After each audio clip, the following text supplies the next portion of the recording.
Welcome to Psychologies. I'm Pam Cottman. I'm a Barefoot coach, a resilience coach, and the creator of this Overcome Your Triggers coaching program. This is week 2 of 4 in the coaching program, and in this short coaching video, you're going to learn about how to identify your triggers before they strike by digging a bit deeper. Thinking about what's really causing your triggers by getting to know the emotions and the needs behind the physical and emotional responses that we looked at last week. If you want to check out session 1 or any others in the programme, you can access the other videos to start the course from the beginning. Or to access the full course, including weekly journal workbooks for in-depth coaching, you can subscribe to Psychologies magazine. Subscribe via the link in this video's caption, and if you're already a subscriber, head to the Life Leap Club page on the Psychologies website to register or sign in. And if you want to know more about the work that I do around resilience, you'll find more in the Life Leap Club, on social media at Pam Cottman, or in my Facebook group Resilient Women, and on my website pamcottman.com. So to this week. This week is where we engage the thinking part of our brain, the part of our brain that develops as we go into adulthood and helps us to think more rationally than we do when we're children. But it's a part of our brain that can be harder to access when we're feeling triggered or threatened.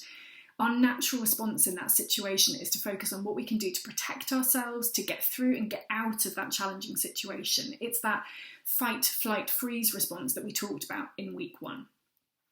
But by engaging the thinking part of our brain without judgment or blame, we can really start to dig deeper and better understand what's causing this trigger response.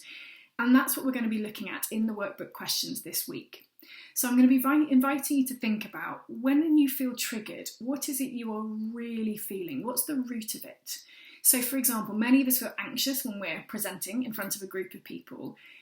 What's behind that? For many, for example, it's a fear of what other people will think of us, a fear that we're not good enough. Another way to think about it can be about what the feeling is trying to tell you, letting the emotion be a guide perhaps to a sort of more positive way of thinking about it. Think about a more positive motivation to overcoming your triggers. So perhaps your emotion, for example, is telling you that you care about what you're doing, that you want to be taken seriously, you want to prove that you're up to the job you've been given. Another way to look at it is around what need isn't being met in those situations. So examples can include a need for space, control, respect, fairness, to be listened to or feel valued, and others that you might think of as you're reflecting on this week. And finally, as we start to move into a space where we are thinking about how we overcome our triggers, I invite you to think about, if you weren't triggered this way, what would be different for you? And what needs to change to make that happen?